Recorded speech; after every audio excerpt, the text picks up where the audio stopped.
every decision you make should be about the reader and the reader experience. Which is why design is so important. All right. Hello, everyone. We are here with Bethany.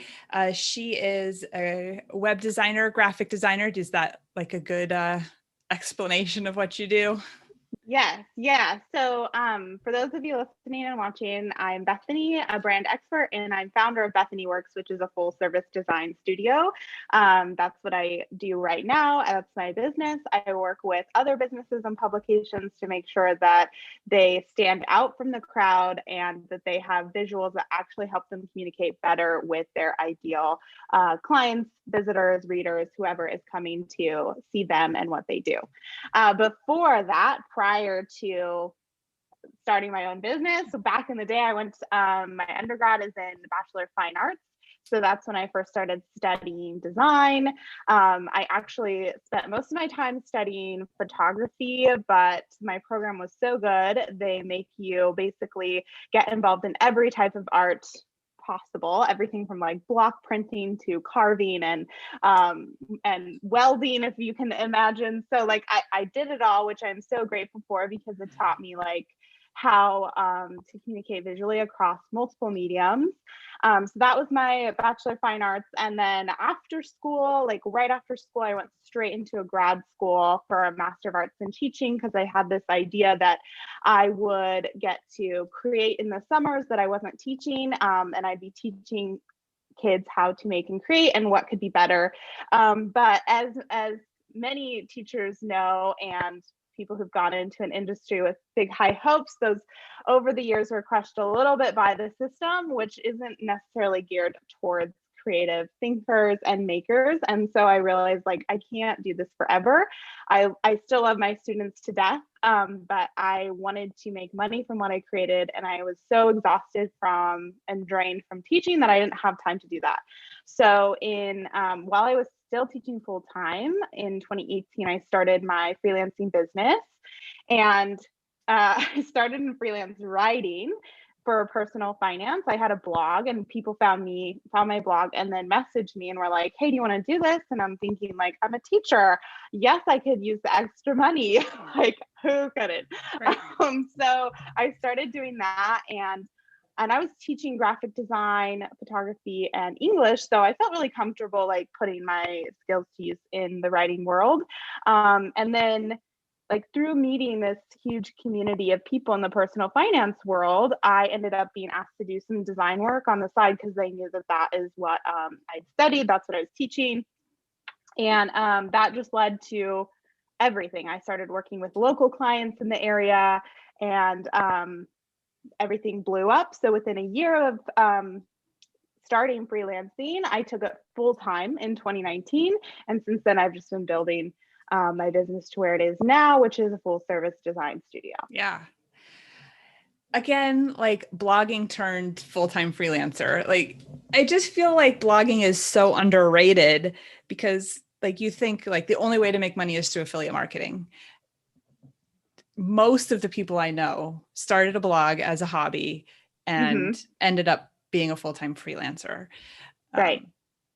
Yeah. Yeah. And I'll say like my original personal finance blog like does very minimal for me, like in terms of income every month. It does bring in a small amount. I'm not going to belittle that, every dollar counts.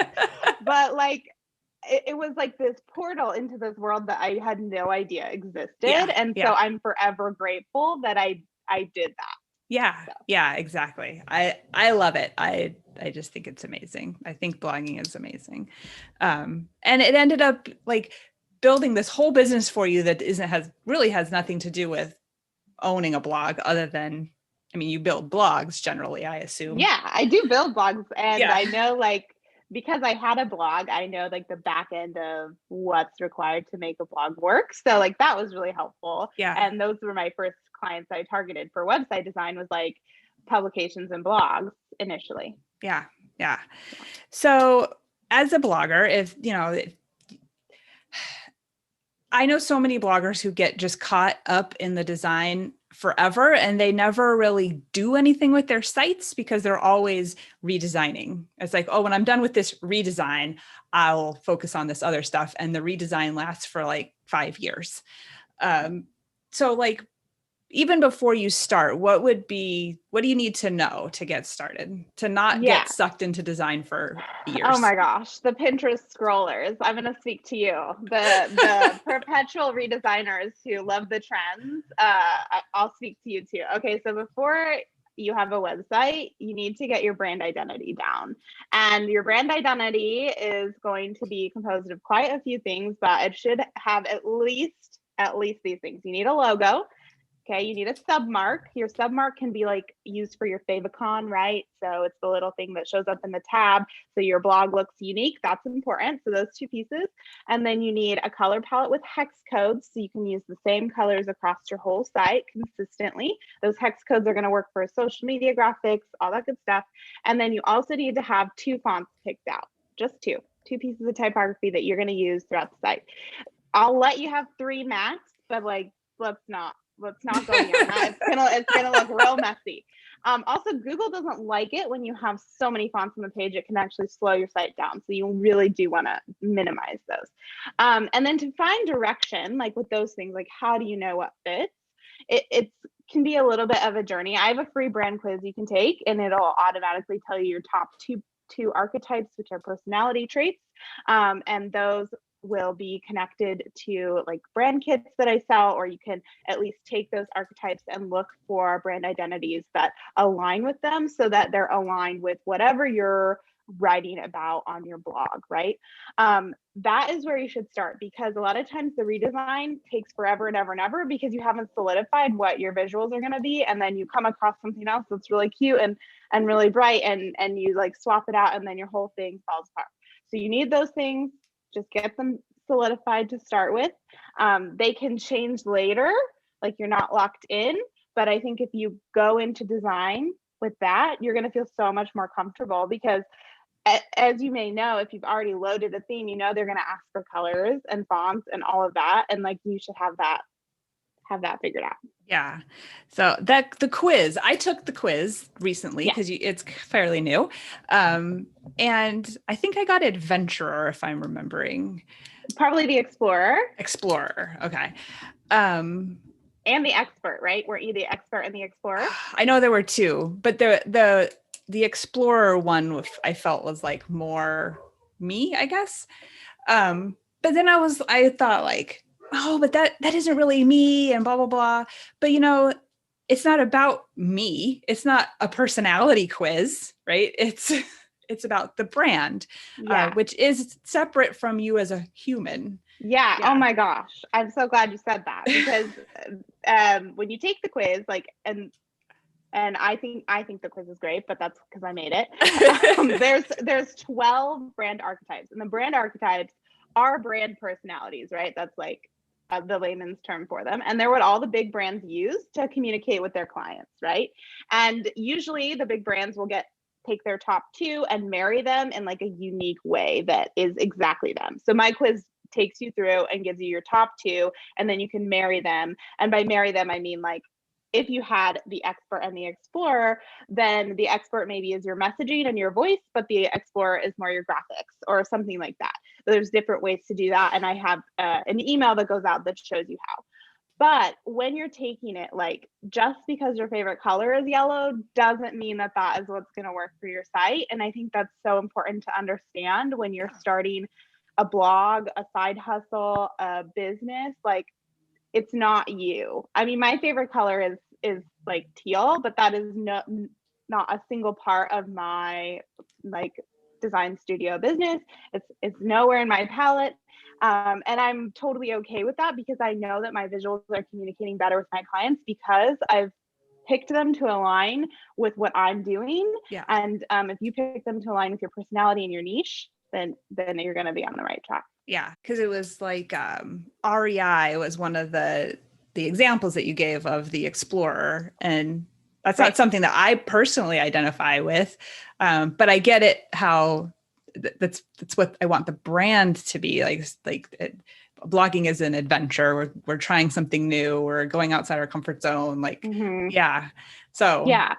It's and the unique gift of the Explorer is like finding freedom and authenticity, and like blogging is a big path to that. And so I think that that's the main connector for you, and maybe not necessarily in your visuals. Like, you're probably not going to have people hiking, you know, like that. They can come across that way for other brands in their visuals. But yeah, I think in messaging it could be really important for how you're building. So I thought that was really interesting. I really liked the quiz. I thought it was super cool.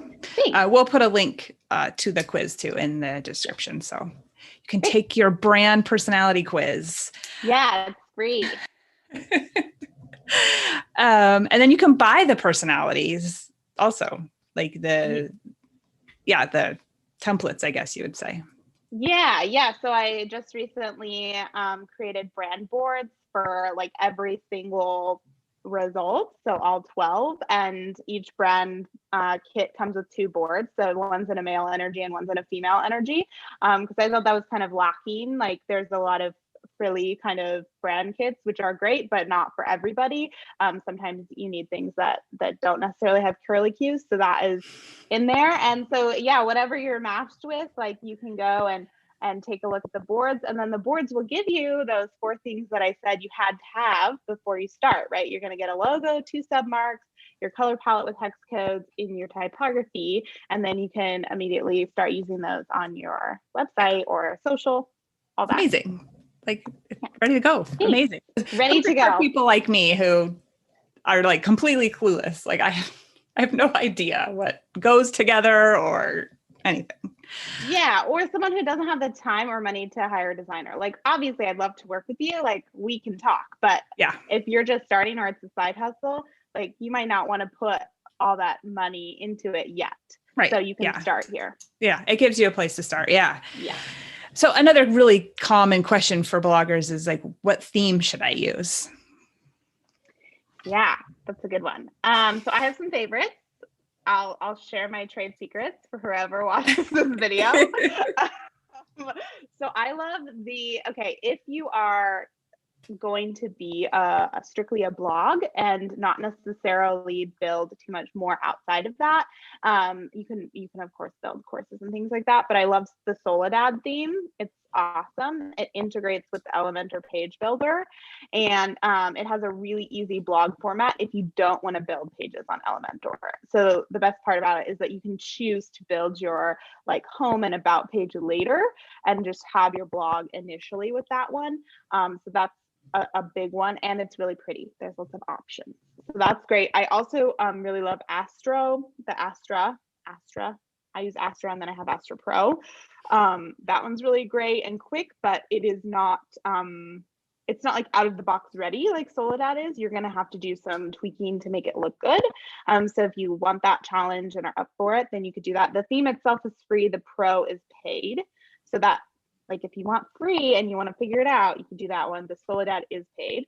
And then GeneratePress is another one that's really good, but it's only good if you have no intentions of like really building too much outside of a blog, a homepage, and an about page. It's quick and easy, but it's not pretty. So, and if you want it to look super pretty, then I don't recommend that. I recommend GeneratePress for people who are like very techy, want things simple, clean, like want it up in a day and don't want to design anything. So those are my top 3. Oh, one more thing about themes. Yeah. Like, if you're starting new, or if you haven't done this yet, you need to have a child theme. Like, no matter what theme you have, you need to have a child theme. And a child theme is basically going to hold your customizations for you. So every time you update the parent theme, it doesn't like wipe everything out. Because if you don't have a child theme, it will literally like wipe everything out every time you update it. And by everything I mean, like, you'll have to put in your colors again and put in your settings again. So you want to make sure you have a child theme. They come with most of the things you purchase. Like, if you purchase Soledad, you could install Soledad and then upload the child theme and it would be working. But just do a little research on that and make sure you save yourself the time and energy of having to do it later. Yeah. So the child theme, kind of like for somebody who has like no idea what anything you just said, like you have the theme and then the child theme.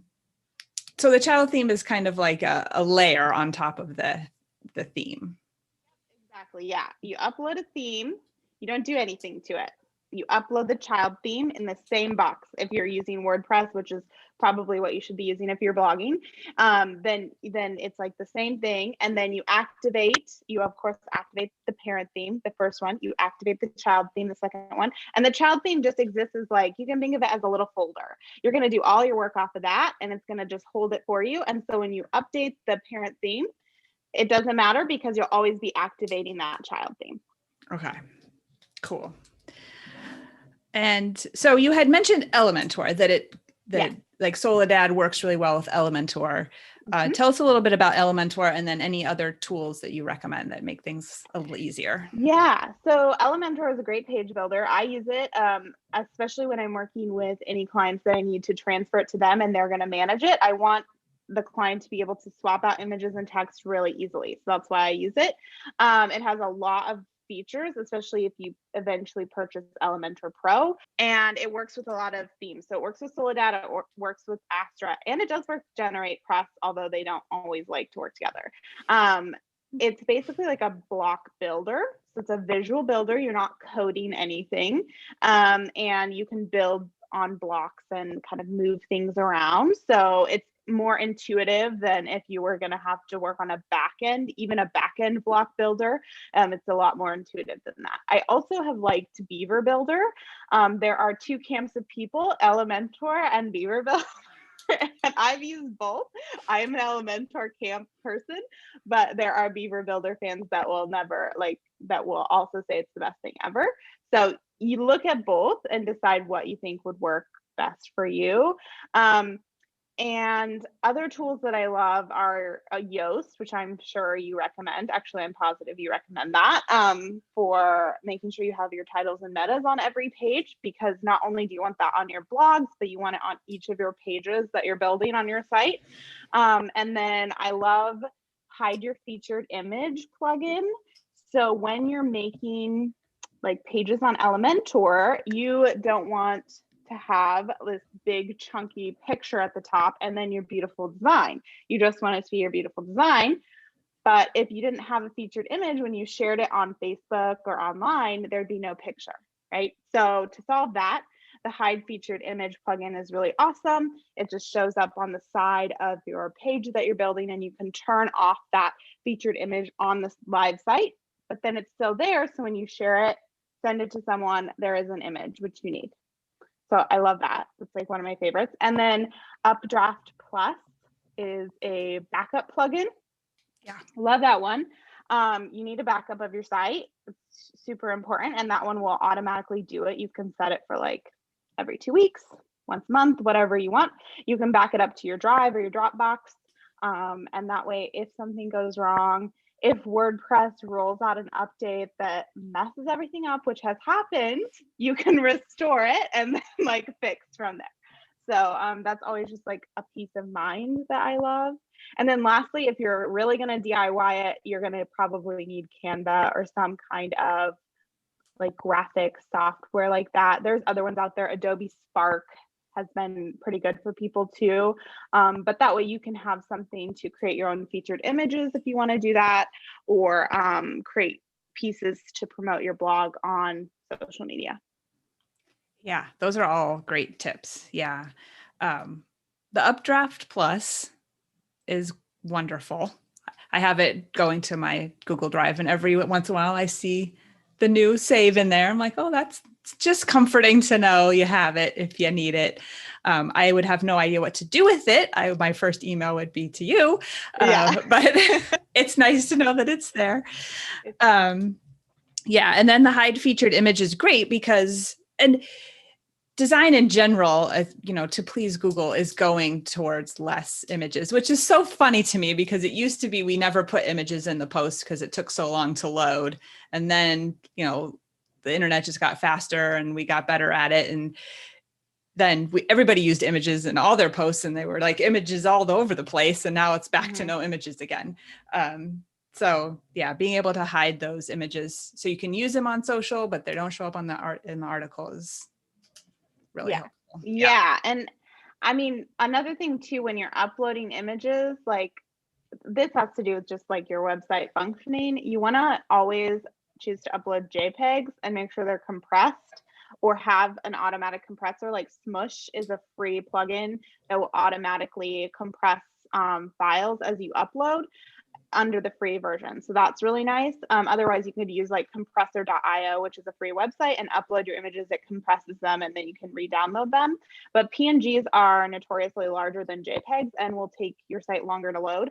Obviously, you need PNGs for like your logo and things that you need a transparent background. But if you don't need a transparent background, then always use a JPEG. Always make sure it's compressed, and then your site's gonna keep running pretty quick. If you're uploading huge images, it's just gonna like start slogging things down. Yeah, for sure. Yeah, images are always the thing that takes the longest. Mm-hmm.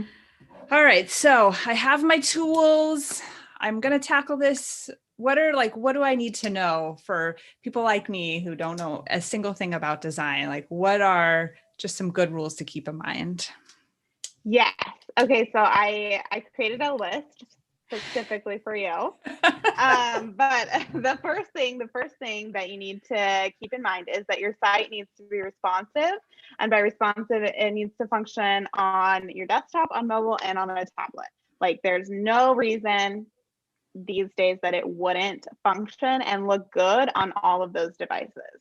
So when you go to design, you need to be sure you're looking at it on those after and see if you need to make any tweaks, because it's just like a must. It's a must have. Like I said before, stick to only 2 fonts, 3 if you really have to. Like otherwise, there's no reason to have, tons of fonts. It makes things look funky and weird. And you just don't need that at all. I would also say, don't do it. I'll be repulsed. No. When you're designing pages, like let's say you have a blog, but you want a home page, right? That maybe is more like a landing page. A good rule of thumb is to design with a block mentality, like every other. So top block, if it's an image, that would be called like a solid block, like the whole thing's an image. The second block should have a white background, maybe text on it, right? And then you're going to flip that every other. So solid, something with a white background, some text, solid, something with a white background, some text. That will ensure that at least like it's a smooth transition and we're like moving our eyes across the page. You do not ever want to stack like image on top of image. It just starts looking really messy. So it's good to have the space. Don't be afraid of space. Especially like negative space on a website page. It makes it easier to see the content. Like simple is better than busy for sure. Yes. Odd numbers are best. Like if you're gonna talk about your 3-step process, that's way better than a 4-step process. Even if it's 4 steps, figure out how to make it 3 or 5. yeah, one or the other. And it's going to look better too. Like if you're putting that out on a page, it looks better to have 3 blocks next to each other or 5 blocks, that sort of thing. So odd numbers are great. Sidebars are not needed unless it's like on your blog page. This idea, the sidebar on the edge of your homepage is like so last year, like 5 years ago. So don't do that. You don't need it. It's good to have it on a blog page. I would say like if you offer other services or you have a lot of content and you want to have other categories or you want to put ads, like it's totally fine. But on your main site pages, no reason. Also, vertical navigation only looks cool like for the first 10 minutes. Otherwise, it's just awful. And by vertical navigation, I mean like when you're on a website and it shows the menu bar on the left-hand side, not across the top, like don't do it. It's just trendy. And if you're one of those people who's always redesigning and you fall for that, it's just because it's like a trend, right? You want to have a timeless thing that you're not going to have to constantly change. And then what else did I write for you guys? Oh, updating your site is just as important as it seems, but like 10 times that. Like you have to update your site. If it says your plugins need updating, just update them. Just do it right then. Turn it on your host, turn like you can turn WordPress updates on automatically, so you don't have to worry about them. They'll just run on their own. Make sure your PHP stays updated, all that. The PHP and the WordPress go through your host, and you can make that happen automatically. Your plugins, you're going to have to do yourself. Your theme, you're going to have to do yourself. And usually it's just a click of a button with the plugins. But like, if you don't do that, and then you have 64 updates and things start not working, like it's bad. And it's a window for other people to get into your site whenever you're leaving things not updated. So do it. You just have to do it. So that's it. Those are my things. It's scary to hit update. Every time I have to do it, I'm like, oh, is this gonna break it? Yeah, we have it. Well, that's why we have Updraft, first of all, because you can immediately hit restore.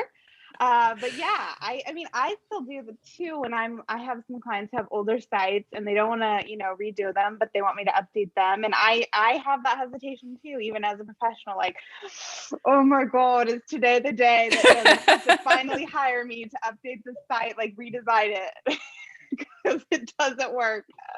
But yeah, you've got to do it. Because leaving them not updated, like, it's just going to cause you a huge headache down the road. Yeah. Yeah. I also wanted to say on the simple, like simple is better than complicated. And I feel like, especially newer bloggers who are like just getting like excited about their design, it's like they always want to just add something else. But if you look at like the big blogs in your site, in your niche, they're probably very, very, very simple designs. And I think even the sidebar in articles is going away.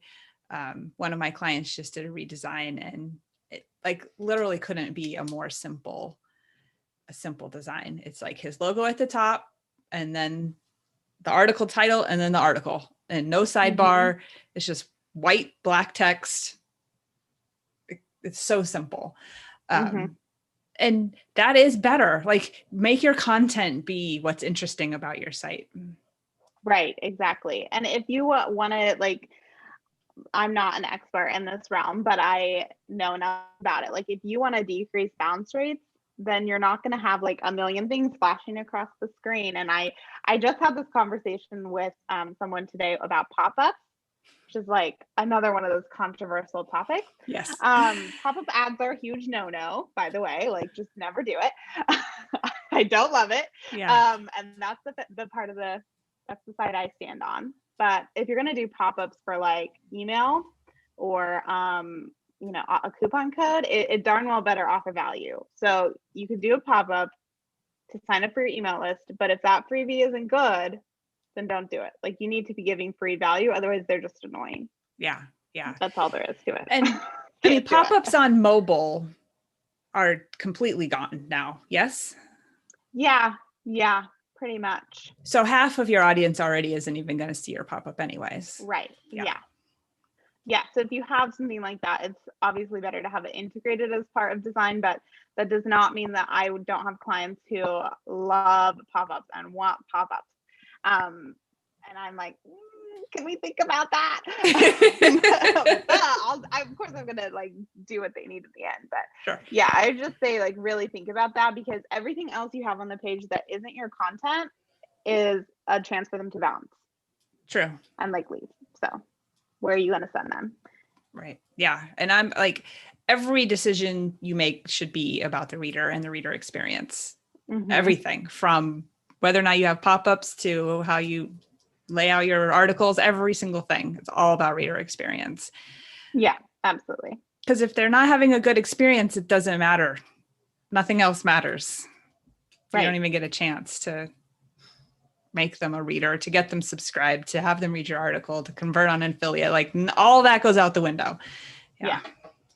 Yeah, which is why design is so important. I know at the beginning you were talking about like, you don't care about it, but design is the foundation that makes like the experience good, which is what translates to everything else. So yeah. I think it's essential. Yeah, no, I agree that it's insanely important.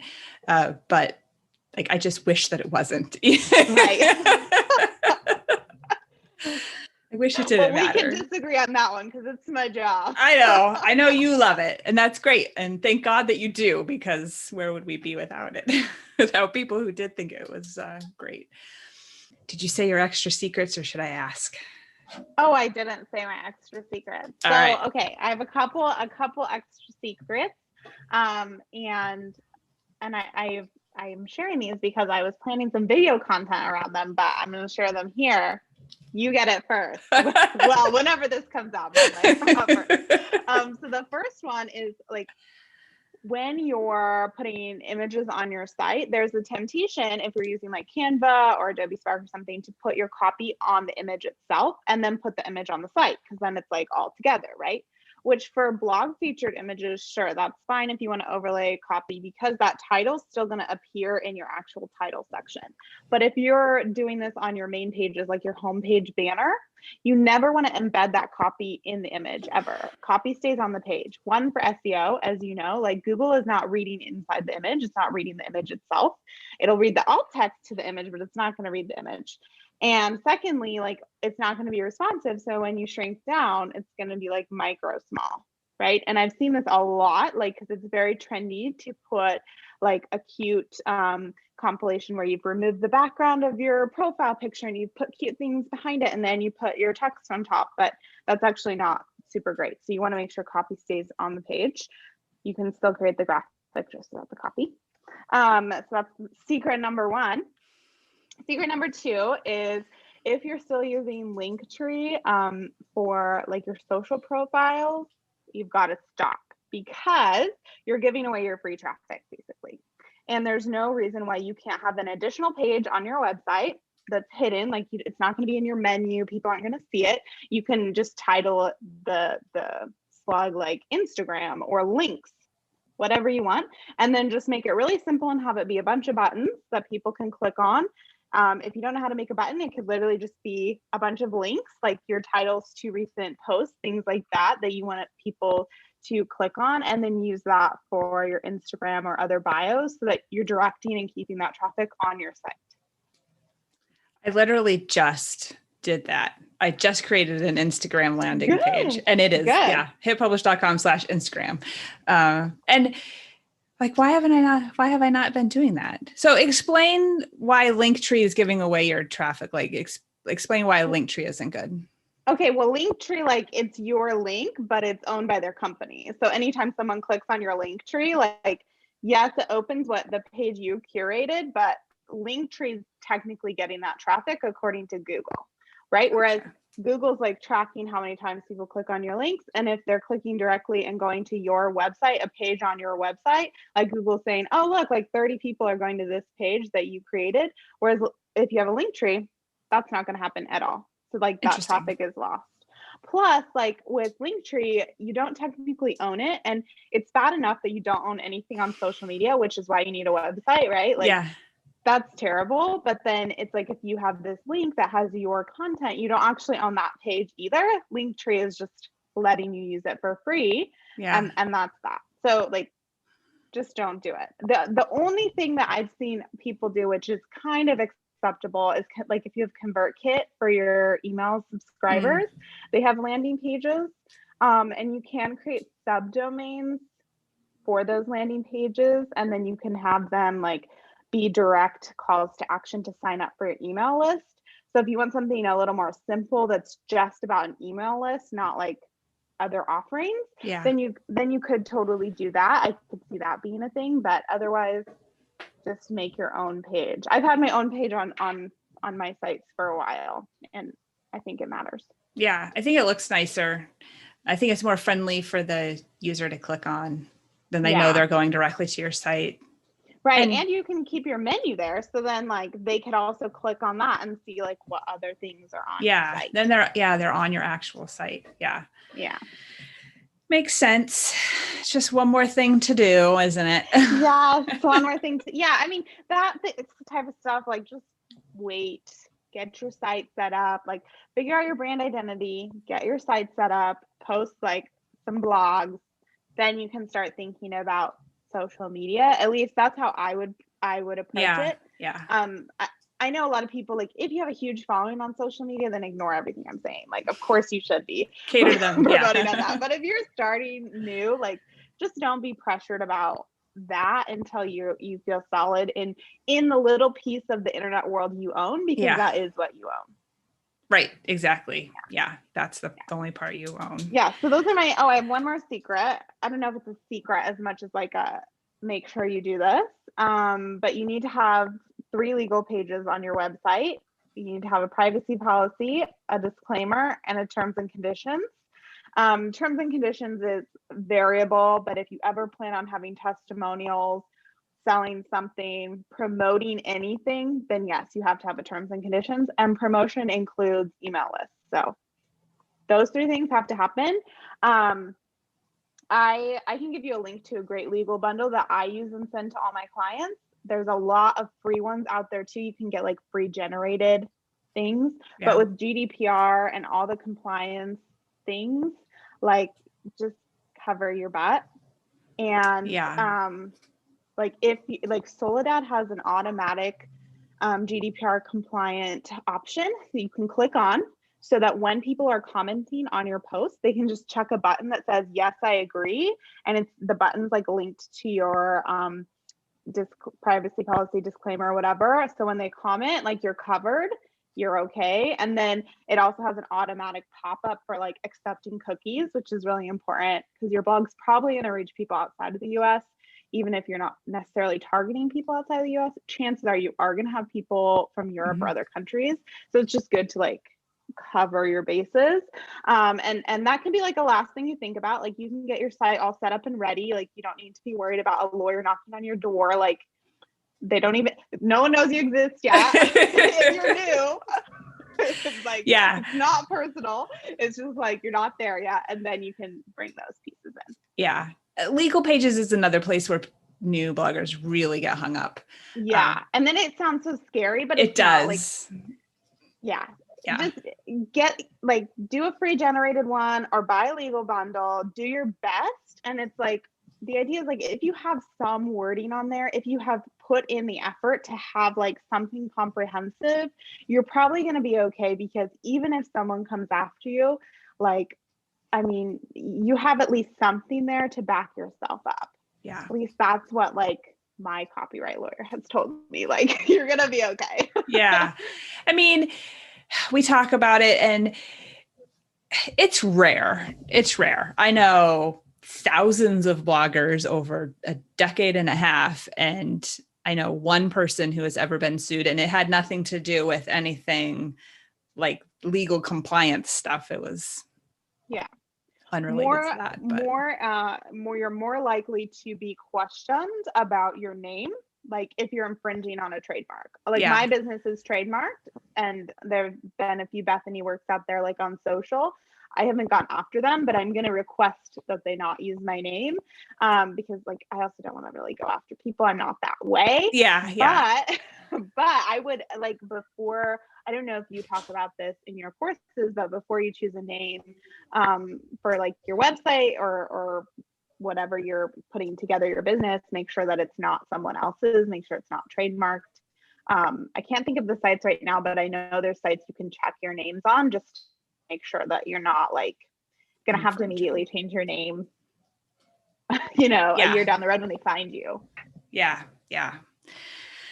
Okay. So for people like me who are never going to design their own stuff and need help, like we talked about the quizzes and the packages, like the preset kind of design packages, which are awesome.